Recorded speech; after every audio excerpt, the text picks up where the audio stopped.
আওয়ামী লীগ এখানে কার মাধ্যমে আছে? তার নিশ্চয়ই এখানে সমর্থন আছে, তার জনসমর্থন আছে, সে এখানে একটা ক্ষমতাসীন দল ছিল, বাংলাদেশের স্বাধীনতা আন্দোলনের নেতৃত্ব দানকারী দল ছিল। কিন্তু আওয়ামী লীগের এখন মুখপাত্র কে? কার কথা আমরা আওয়ামী লীগের কথা হিসেবে নিব? যারা আওয়ামী লীগের নাম করে অনলাইনে এসে মানুষকে বলছে যে আবারও হত্যাকাণ্ডের পথে যেতে, গুপ্ত হত্যার মধ্যে সম্পৃক্ত হতে, আমি তো মনে করি না তারা আওয়ামী লীগের রাজনীতির সঙ্গে আছে।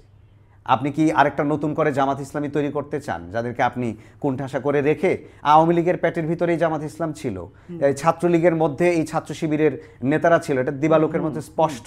যারা শিবিরের এখন নেতৃত্ব আছে তারাও বলছে আমরা এইভাবে ছিলাম, ওই কারণে ছিলাম, সে কারণে ছিলাম।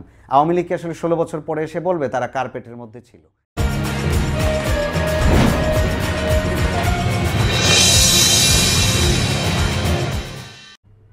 News and views by Nuruzzaman লাবুর পক্ষ থেকে আপনাদের সবাইকে শুভেচ্ছা।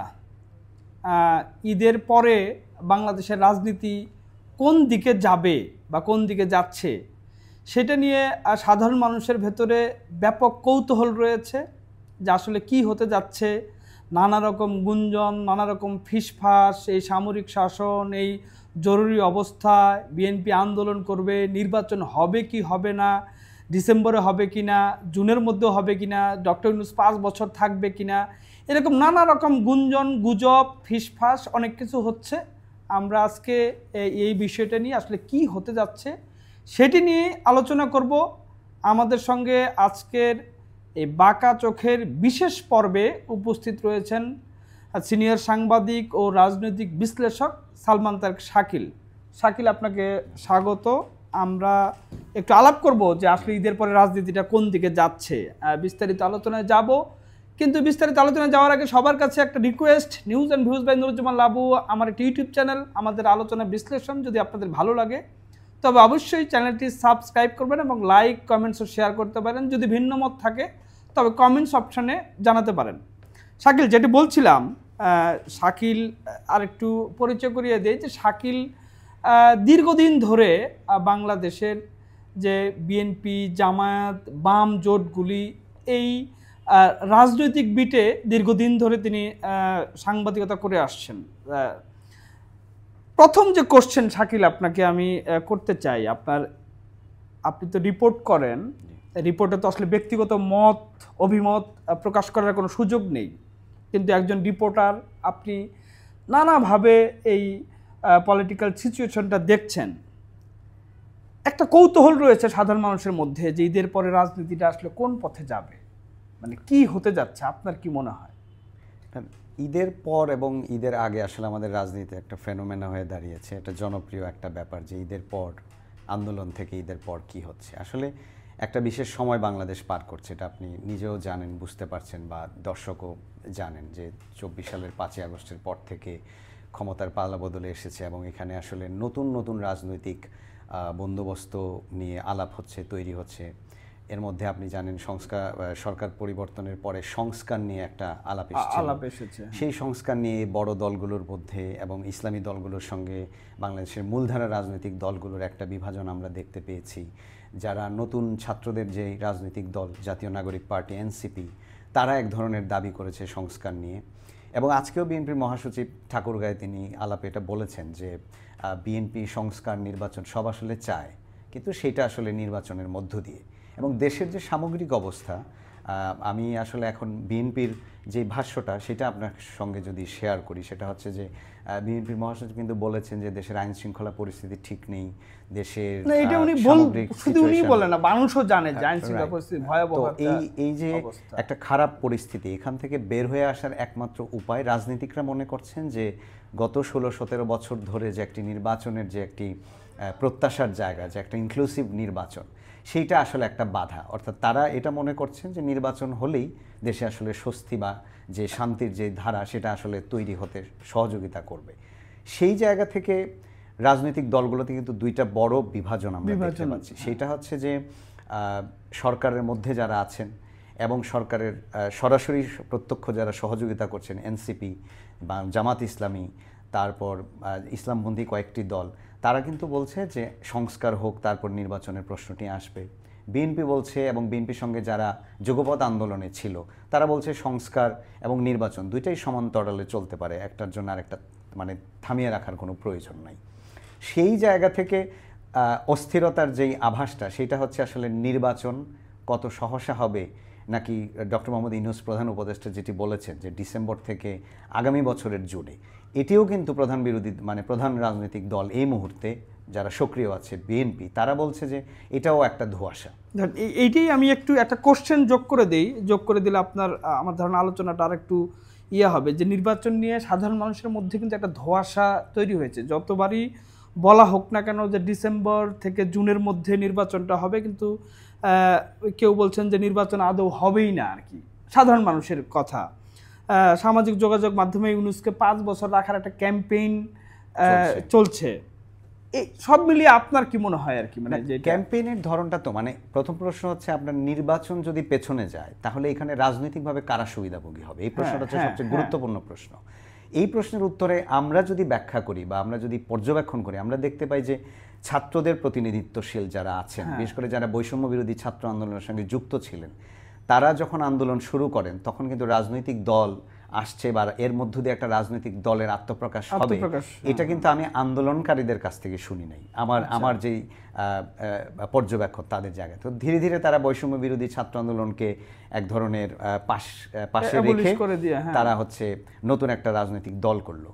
তো এখন নতুন রাজনৈতিক দলের জন্য আসলে ডিসেম্বরের নির্বাচনটা কতখানি বাস্তবসম্মত উপায়, এবং আপনি জানেন যে বাংলাদেশের মানুষের মধ্যে কিন্তু একটা মানে মোটা দাগে দুইটা ভাগ, একটা হচ্ছে নৌকা এবং একটা হচ্ছে ধানের শীষ। তো এই যে নির্বাচনী তৎপরতা শুরু হওয়া মানেই কিন্তু এখানে নৌকার প্রসঙ্গ, দ্যাট মিনস আমি যেটা মিন করছি আওয়ামী লীগের প্রসঙ্গ, এবং যেটা কিন্তু জাতীয় নাগরিক কমিটির নেতারাও বলছেন যে আওয়ামী লীগের বিচার করা, বিশেষ করে আগস্ট জুলাইতে যে এখানে যে আন্দোলন হয়েছে, এই আন্দোলনকে কেন্দ্র করে যে হত্যাকাণ্ডগুলো হয়েছে, এর জন্য আওয়ামী লীগকে আসলে বিচারের মধ্য দিয়ে বিচার করে তারপরে অংশগ্রহণ করা। তো এই পুরো ব্যাপারটা কিন্তু নির্বাচনের প্রশ্নটা আসলে বা নির্বাচন ইনক্লুসিভ নির্বাচনের প্রশ্ন আসলে আওয়ামী লীগ এখানে একটা বাস্তব বা রিয়েলিটি আকারে হাজির হয়। তো এই জায়গাটা আমি মনে করি যে জাতীয় নাগরিক পার্টি এনসিপির এটা একটা প্রথম, এবং এর বাইরে কিন্তু জামাত ইসলামের পক্ষ থেকে প্রথম এখন জামাতের পক্ষ থেকে যা দেখতে পাচ্ছি তারা নির্বাচনের বিষয়টাকে সামনে আনার চেষ্টা করছেন, কিন্তু 5ই আগস্টের পরে জামাত ইসলাম অন্যতম একটা ভূমিকায় ছিল যে নির্বাচন নয় বরং সংস্কারটা আগে করা হোক। তো এই যে বিলম্ব করা, আপনি যদি এটা একবারে সাদা চোখে আমরা দেখি, সাদা চোখে জামায়াতের এটা অনেকেই বলে থাকেন যে জামায়াত যেহেতু গত 15-16 বছর প্রকাশ্য রাজনীতিটা করতে পারেনি, তারা নির্বাচন যত দেরি হবে এটা তাদের লাভ, কারণ তারা এখন প্রকাশ্য রাজনীতিক দলগুলোর আসলে একটা কৌশল। এনসিপির ক্ষেত্রেও আপনি যেটা বলছিলেন আর কি, নতুন দল তাদের এখন 64 জেলায় প্রার্থী। আমরা সংবাদপত্রে দেখতে পাই যে 300 আসনে প্রার্থী দেবে, কিন্তু আপনিও জানেন আমিও বুঝতে পারি যে 300 আসনে প্রার্থী দেওয়ার মতো বাস্তবতা আওয়ামী লীগ বিএনপির বাইরে অন্যান্য রাজনৈতিক দলগুলোর ক্ষেত্রে কতটা, এবং বিশেষ করে আমরা যদি ভোটের দিকে তাকাই, আমরা যদি 90-এর ইলেকশন 91-এর ইলেকশনটা দেখি, আমরা যদি 2001-এর ইলেকশন দেখি বা 1996 সালের নির্বাচন আমরা দেখি, সবগুলোতে দেখতে পাই যে জামাত ইসলাম বলি বা নতুন জাতীয় পার্টি বলি, তাদের আসলে জনগণের কাছে বা ভোটের যেই রাজনীতি সেখানে আসলে নৌকা এবং ধানের শীষের বাইরে যে শক্তিশালী আকারে হাজির হওয়া, এই তৎপরতা, এই বাস্তবতা কিন্তু নতুন পার্টি বলি বা আরও যে অন্যান্য পার্টি বলি, তাদের কিন্তু প্রধান চিন্তার কারণ হচ্ছে এইটা যে যখন ভোটের লড়াই শুরু হবে, এই লড়াই কিন্তু আসলে দুই মেরুতেই অবস্থান করে।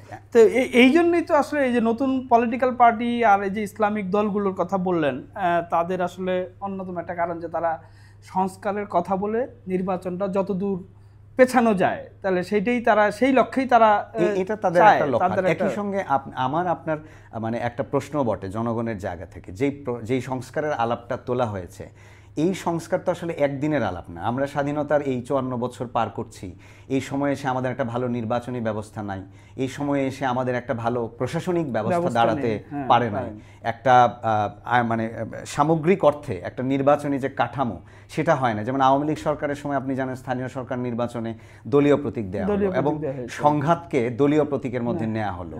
তো সেই দলীয় প্রতীক হয়তো সামনের স্থানীয় সরকার নির্বাচনগুলোতে থাকবে না। এমনকি আওয়ামী লীগ থাকা অবস্থায় যে নির্বাচন আমরা দেখেছি, যেখানে বিএনপি সহ অন্যান্য দলগুলো অংশগ্রহণ করেনি, তারা কিন্তু নৌকা প্রতীকের মার্কা দেয়নি, মানে প্রতীকের প্রার্থিতা তাদের প্রার্থীদের করতে দেয় নাই, তারা সেখানে স্বতন্ত্র। তো এটা আওয়ামী লীগ থাকা অবস্থায় এই একটা বাস্তবতার মধ্যে ছিল।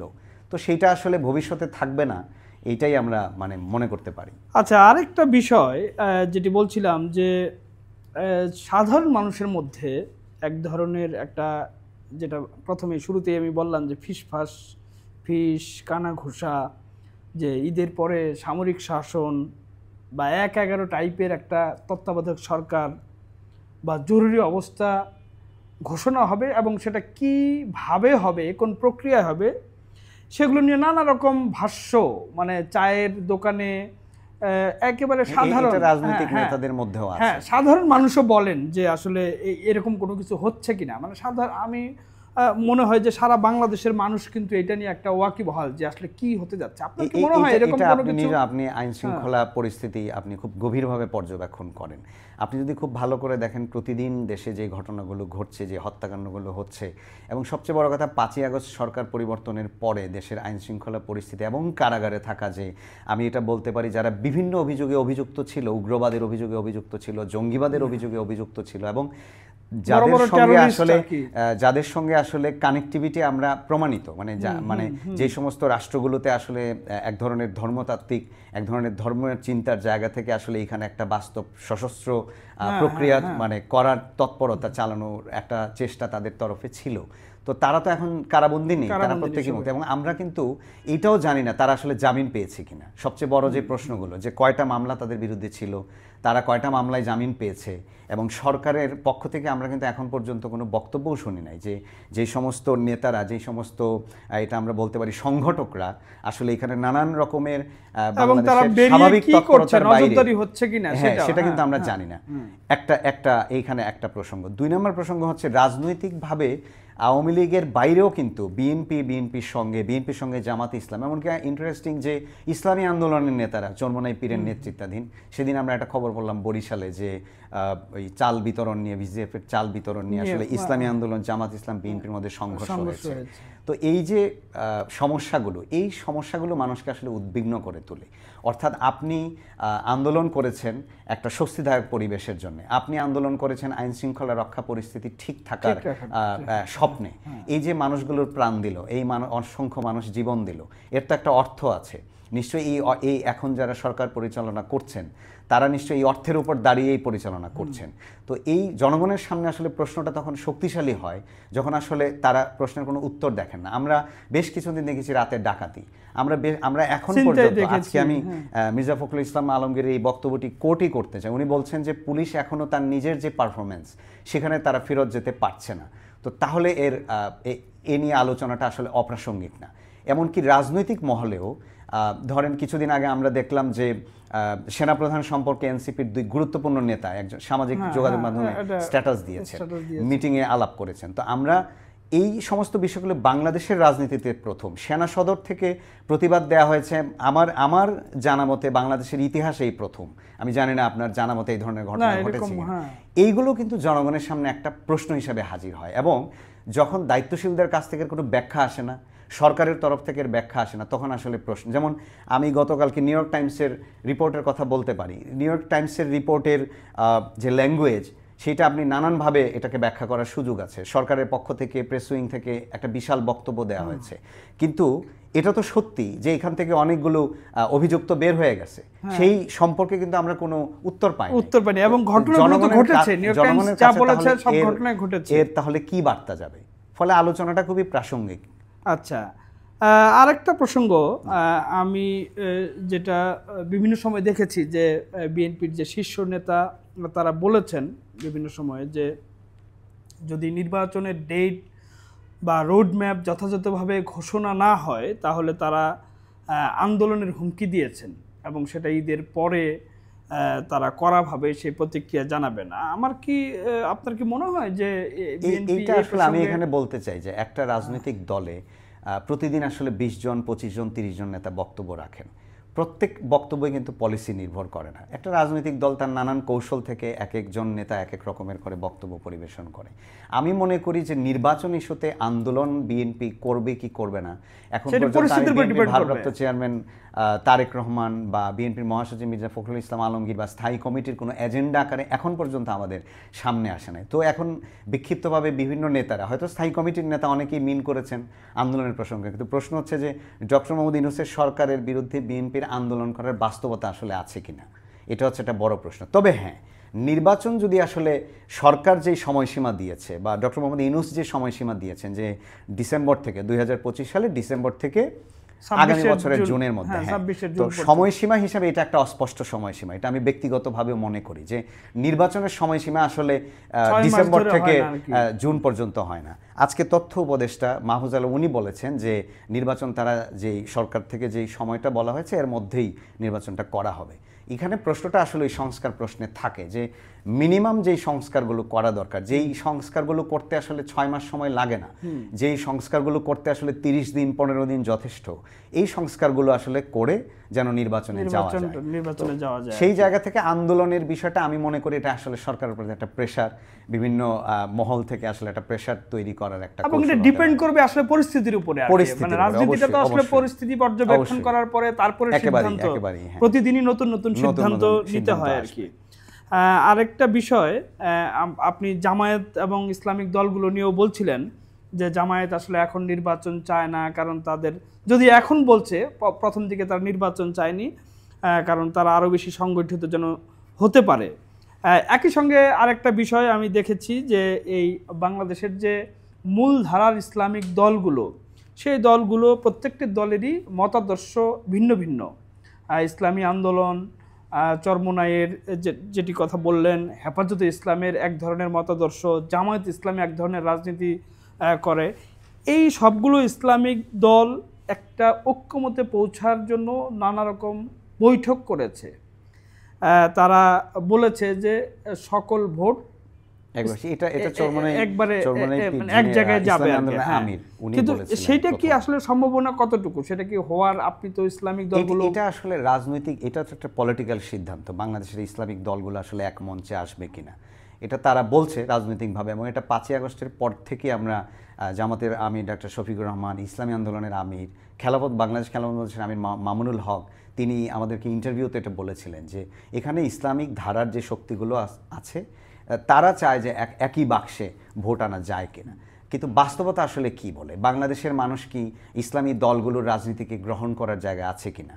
স্বাধীনতার পর থেকে আজকে পর্যন্ত আমরা যেই বাস্তবতা দেখছি, ইসলামী দলগুলোর রাজনীতির যে ধারা দেখছি, সেই ধারাটা কি বলে? সেখানে কি আসলে ইসলামী দলগুলোর ঐক্যবদ্ধ উপায়ে ভোট করার পরও আসলে কতখানি প্রতিনিধিত্ব নিয়ে তারা সংসদে আসলে প্রবেশ করতে পারবে? এটা একটা বড় প্রশ্ন থেকে যায়, যেটা আমি আপনাকে শুরুতেই বলেছিলাম যে ভোটের লড়াই বাংলাদেশে যে বাস্তবতা আমরা দেখে এসেছি আমাদের অভিজ্ঞতায়, নতুন আকস্মিকভাবে কি হবে বা কি হতে পারে, রাজনীতিতে আকস্মিক ঘটনা আসলে কিছু ঘটে না, বিশেষ করে ভোটের ক্ষেত্রে, সেটা খুব প্রশ্ন আকারে হাজির হয়। এবং শেষ পর্যন্ত দেখা যাবে এই ইসলামী দলগুলোর মধ্যে কেউ হয়তো বিএনপির সঙ্গে সমর্থন নিয়ে প্রার্থিতা করছে, কেউ হয়তো এখন বলছে 300 আসনে প্রার্থী দিবে, হয়তো 50টা আসনে প্রার্থী দিবে। এটা আসলে ভোটের লড়াই যখন শুরু হবে ওই টেবিলে আসলে আমার মনে হয় যে এই আদর্শিক যেই ঐক্যের কথাটা বলা হচ্ছে সেইটা খুব একটা কার্যকর অবস্থানে পৌঁছাতে পারবে কিনা আমার প্রশ্ন আছে। না, সেটা আসলে ওই পরিস্থিতির, এটাও একটা রাজনীতি আসলে শেষ বলে কিছু নেই, পরিস্থিতির উপরে ডিপেন্ড করবে। এবং প্রত্যেক দলগুলির আসলে নিজেদের প্রত্যাশা অনুযায়ী নিজেদের শক্তি, নিজেদের ইসলামী দলগুলোর ক্ষেত্রে সবচেয়ে বড় প্রশ্ন হচ্ছে তার সাংগঠনিক শক্তি কতখানি। মানে সবগুলো ইসলামী দল আমরা দেখতে পাই গত 10-15 বছরে আওয়ামী লীগ সরকারের সময় নির্বাচনে বেশি অংশগ্রহণ করেছে ইসলামী আন্দোলন স্থানীয় সরকারের পর্যায়ে, এবং এই দলটির কিন্তু স্থানীয় সরকার পর্যায়ে অবস্থান আছে, কিছু কিছু জায়গায় প্রার্থিতা আছে, জামাত ইসলামীর আছে, যদিও জামাতের এখন নিবন্ধন নাই। এই ক্ষেত্রে একটা বড় প্রশ্ন, জামাত তার নিবন্ধন কবে ফেরত পাবে? এই ফেরত পাওয়ার উপরে তার দাড়িপাল্লা মার্কা ফেরত পাওয়ার একটা প্রশ্ন। যদি সে ফেরত না পায় দলটা দাড়িপাল্লা, তাহলে নতুন কি অবস্থান নিয়ে দলটি সামনে আগাবে?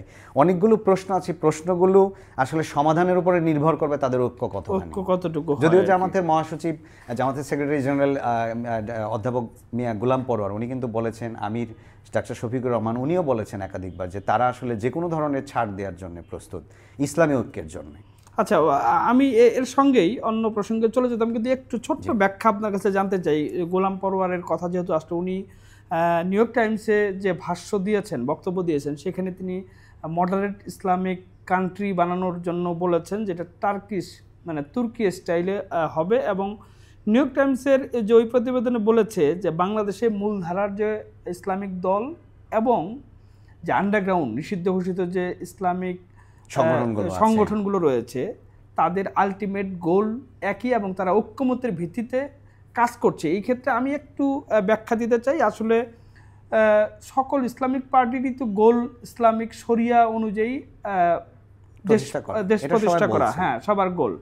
আবার যদি আপনি যে নিষিদ্ধ সংগঠনগুলো, তাদের গোলও কিন্তু খেলাফত তথা ইসলামিক শরিয়া প্রতিষ্ঠা করা আর কি। তাদের মধ্যে যে কানেকশনের কথা নিউ ইয়র্ক টাইমস বললো, এইটার সত্যতা কতটুকু বলে আপনি মনে করেন আর কি? দেখুন, আপনার প্রশ্নটা বড় পরিসরে হয়েছে।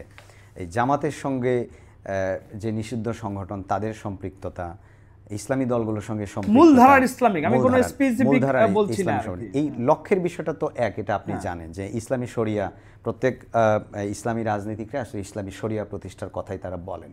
কিন্তু আমরা আসলে এই শুধু বলার উপরে নির্ভর করে আসলে ভবিষ্যতের দিকে তাকাতে চাই না। কারণ তাদের আপনি গঠনতন্ত্র যদি পড়েন, তাদের লক্ষ্য উদ্দেশ্য পড়েন, সুন্দর, তারা ইসলামী রাষ্ট্র চায়।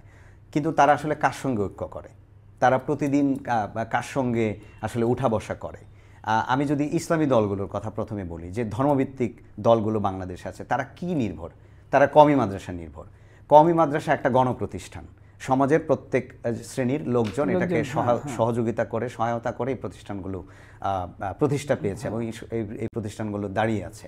তো এই যে সাধারণ মানুষের সহযোগিতা নিয়ে তারা এর ভিত্তিতে তারা নিজেদেরকে সংগঠিত করছে, একটা রাজনীতির কথা বলছে, এটা আসলে আমি এটাকে রাজনীতি, মানে তাদের বক্তব্যটাকে রাজনীতির অংশ মনে করি। আর আপনি যেটা বলছেন লক্ষ্য এক কিনা, লক্ষ্য গণতন্ত্র এক। আওয়ামী লীগের কাছেও মানে লক্ষ্য গণতন্ত্র ছিল, বিএনপির কাছেও লক্ষ্য গণতন্ত্র, জাতীয় পার্টির কাছেও লক্ষ্য গণতন্ত্র। কিন্তু আমরা দেখি যে কাজে এসে তিনি কি পরিচয় দিচ্ছে। আপনি সহজেই উত্তর পাবেন এই ইসলামী দলগুলো আজকে পর্যন্ত কাদের সঙ্গে ঐক্য করে আছে। আচ্ছা, এই লক্ষ্যের সঙ্গে আসলে বিচলিত হওয়ার কিছু নাই বা আনন্দিত হওয়ার কিছু নাই। আরেকটা বিষয় আর কি, মানে এটা একটু ছোট করে জানতে চাই যে বাম জোটগুলোর আসলে ভাষ্য কি? আপনি তো বাম জোটগুলোর কভার করেছেন, এর মধ্যে তো কেউ কেউ খুবই একেবারে কোণঠাসা অবস্থায় রয়েছে। একটা পোর্শন তো বিএনপির সঙ্গে যুগপৎ আন্দোলনে যুক্ত। 2022 সাল থেকে তারা অফিসিয়ালি বিএনপির সঙ্গে আন্দোলন করেছে। সাকির নেতৃত্বে যে এটা জুনায়েদ সাকির নেতৃত্বে এভাবে বলবো না, এটা প্রতি 6 মাস অন্তর অন্তর তাদের সমন্বয়ক পরিবর্তন হয়েছে। এটাতে নাগরিক ঐক্য, মাহমুদুর রহমান মান্নার যেই পার্টি ওইটা আছে, বিপ্লবী ওয়ার্কার্স পার্টি আছে সাইফুল হকের, এটার মধ্যে আপনার ভাসানী পরিষদ আছে যেটা ডক্টর জাফরুল্লাহ চৌধুরী প্রতিষ্ঠিত, এটা শেখ রফিকুল ইসলাম বাবলুর নেতৃত্বাধীন এখন গণসংহতি আন্দোলন আছে, তারপর হচ্ছে রাষ্ট্র সংস্কার আন্দোলন আছে। তো এটা হচ্ছে বিএনপির সঙ্গে আছে। এর বাইরে বাম জোট আছে, আরও কয়েকটা বাম দল আছে যারা হচ্ছে গিয়ে সিপিবি, বাসদ, তারা একসঙ্গে আছে। তো তারা প্রত্যেকেই কিন্তু নির্বাচনপন্থী। তাদের নির্বাচন কোন পদ্ধতিতে হবে তারা এখন পর্যন্ত প্রকাশ করছে না। যেমন কিছুদিন আগে মানে এই জানুয়ারিতে ফেব্রুয়ারিতে আলোচনাটা ছিল যে বামপন্থী দলগুলো আসলে একটা ঐক্যবদ্ধ প্ল্যাটফর্ম করার চেষ্টা করছে। প্রতিটি নির্বাচনের আগে আমরা এই ধরনের আদর্শ ভিত্তিক যেই দলগুলো আছে, ইসলামী আদর্শ বলি বা বাম আদর্শ ভিত্তিক দলগুলো বলি, তারা কিন্তু এই নিজেদের ঐক্যের কথাই বলে, মানে তারা নিজেরা ঐক্যবদ্ধ হতে হবে। ফলে এগুলো আসলে মূল রাজনীতির ক্ষেত্রে, ভোটের রাজনীতির ক্ষেত্রে খুব একটা গুরুত্বপূর্ণ আলোচনা না, রাজনৈতিক কারণে গুরুত্বপূর্ণ হতে পারে। আচ্ছা, একেবারে আমরা শেষের দিকে আমরা শুধু একটু জানতে চাই যে আপনি তো রাজনৈতিক বিট কাভার করছেন দীর্ঘদিন ধরে, এই মুহূর্তে আওয়ামী লীগের যে অবস্থা, যে কোণঠাসা অবস্থা এবং তাদের যে সাংগঠনিক কার্যক্রম, সব কিছু মিলিয়ে আপনার কি মনে হয় যে আওয়ামী লীগ এই নির্বাচনে কোনো প্রক্রিয়ায় অংশ নিতে পারবে কি পারবে না? মানে এইটা পারা না পারার প্রশ্নটা তো মানে যে কোনো গণতান্ত্রিক পদ্ধতিতে আসলে পারা না পারার প্রশ্নটা জনগণের হাতে, কে অংশগ্রহণ করবে কে করবে না ইত্যাদি। কিন্তু আওয়ামী লীগের ক্ষেত্রে যে বড় প্রশ্নটা সেটা হচ্ছে আওয়ামী লীগের এখান থেকে ক্ষমতা থেকে বিদায় এবং তার প্রাক্কালীন যে বাংলাদেশে যে সিচুয়েশন, এখানে যে অনেকগুলো মানুষের মৃত্যুবরণ করা, অনেকগুলো মানুষ এখানে মারা গেছে, অনেকগুলো পরিবার এখন হাহাকার চলছে, এটা তো তারা ক্ষমতায় টিকে থাকার জন্যই হয়েছে। এবং এই যে এই হত্যাকাণ্ডের পরে আসলে রাজনৈতিক দল হিসেবে আওয়ামী লীগের কাছ থেকে কিন্তু আমরা এখন পর্যন্ত কোনো ব্যাখ্যা পাই নাই। বাংলাদেশের জনগণ আসলে প্রথম প্রশ্ন মনে হয় এটাই জানতে চায় যে আওয়ামী লীগের ভাবনাকে, আওয়ামী লীগ যে এত বড় ঘটনার সঙ্গে যুক্ত, এটাতে আওয়ামী লীগ কি বলছে? আওয়ামী লীগ তো বারবার বলছে যে তারা এটা একটা ম্যাটিকুলাস প্ল্যানে, সেটা এমন একজন বলছেন যিনি আসলে দেশ থেকে চলে গেছেন, এমন আওয়ামী একজন লীগের পক্ষ বলছেন। থেকে এই কিন্তু ভাষ্যটাই তোলা আওয়ামী হয়। লীগের প্ল্যাটফর্ম যেগুলো আমরা দেখছি, অনলাইনে যে প্ল্যাটফর্ম দেখছি, সেখানে কিন্তু কোনো ধরনের এটাকে বলবো যে এত এই যে ঘটনাগুলো, এই ঘটনাগুলোর এক ষড়যন্ত্র বলে শেষ করে আপনি দিতে পারেন না। এই ঘটনার পর আপনি এখান থেকে চলে যেতে হয়েছে আপনাকে।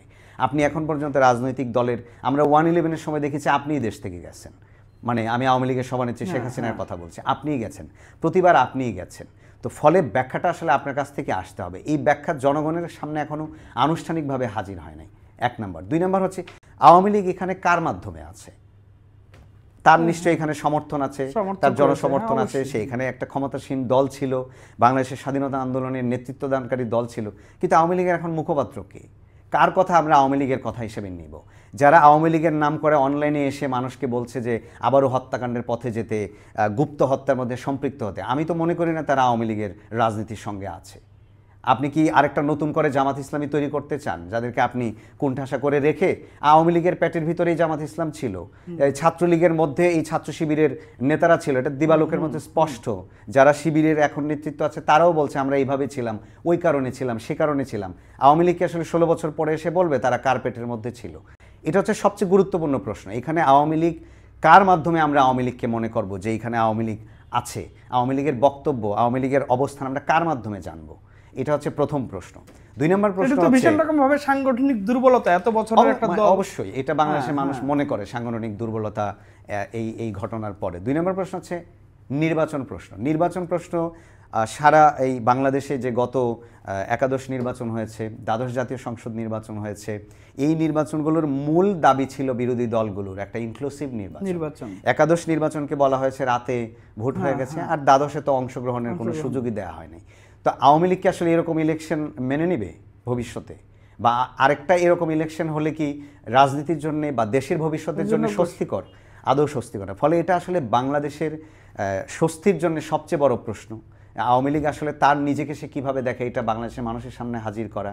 নির্বাচন প্রশ্নে আসলে তখন বাংলাদেশ সরকারের দায়িত্ব হয়ে দাঁড়াবে একটা ইনক্লুসিভ নির্বাচনের জন্য এই বড় দলকে আসলে কিভাবে তারা অংশগ্রহণের সুযোগ দিবে। এই প্রশ্নটা যেমন সরকারের কাছে, এই প্রশ্নটা বাংলাদেশের মানুষ কিন্তু আওয়ামী লীগের নেতৃত্বের কাছেও।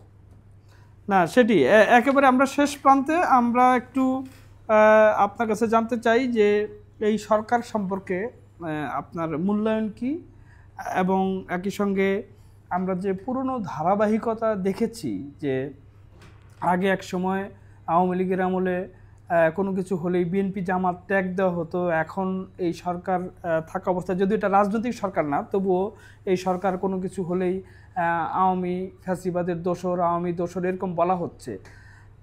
সরকারের মূল্যায়ন এবং রাজনীতির গুণগত কোনো পরিবর্তন আপনি দেখছেন কিনা, একেবারে শেষ।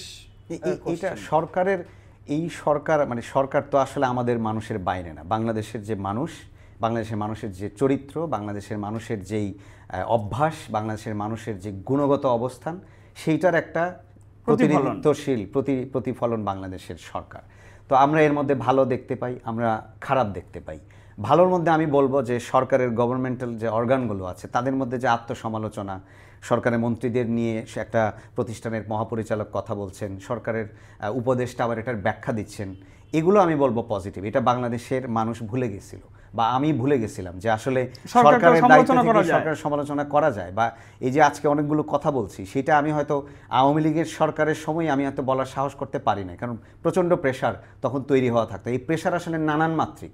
এই প্রেশার আমি বলবো না সরাসরি কেউ এসে দিয়ে যাচ্ছে, এই প্রেশার হয়তো দিয়ে গেছে, হয়তো হয়তো আমি নিজে ফিল করছি। এই ফিলিংলেস, এইটা একটা গুরুত্বপূর্ণ বিষয়। কিন্তু এই সরকারের সমালোচনার জায়গা হচ্ছে সরকার যখন দায়িত্ব নেয়, দায়িত্ব নেওয়ার পর তার প্রথম দায়িত্ব হচ্ছে জনগণের নিরাপত্তাটা নিশ্চিত করা। আমরা এই বেশ কিছুদিন আগ পর্যন্ত মব জাস্টিস বলে একটা জাস্টিস শুনেছি, দেখেছি, এই বিষয়গুলো আছে। ঢাকার বাইরে আইনশৃঙ্খলা পরিস্থিতি এখন পর্যন্ত অবনতিশীল। সরকার হয়তো বলছে তারা চেষ্টা করছে, কিন্তু দেশের মানুষ চায় আরও বেশি শক্তিশালী অবস্থানে যেতে। প্রতিদিন রাজনৈতিক সংঘাতগুলো হচ্ছে, চাঁদাবাজি আসলে ঘটছে। চাঁদাবাজি সংবাদ মাধ্যমে হয়তো আমরা দেখতে পাই একটা দলের নাম আসছে। আমি মনে করি সংবাদ মাধ্যমে যদি আরও অ্যানালাইসিস, আরও গবেষণা করা যায়, তাহলে দেখতে পাবে যে অসংখ্য দল এর সঙ্গে যুক্ত।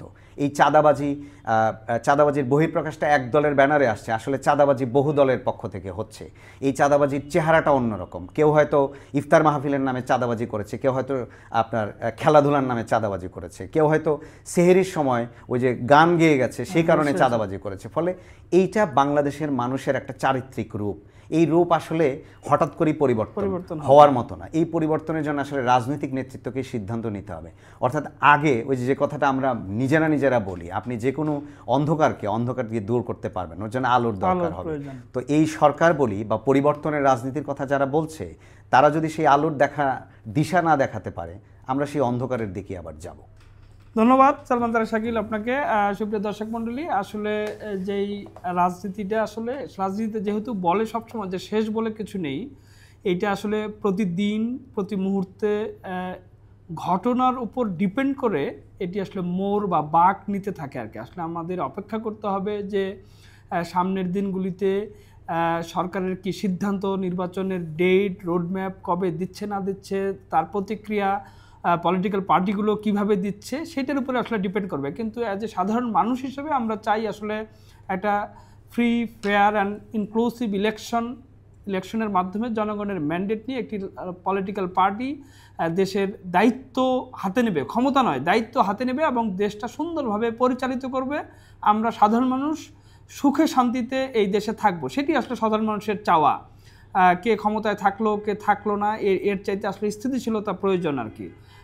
আজকে এ পর্যন্তই। সবাই ভালো থাকবেন। News and views by Nuruzzaman লাবুর সঙ্গেই থাকবেন। আল্লাহ হাফেজ।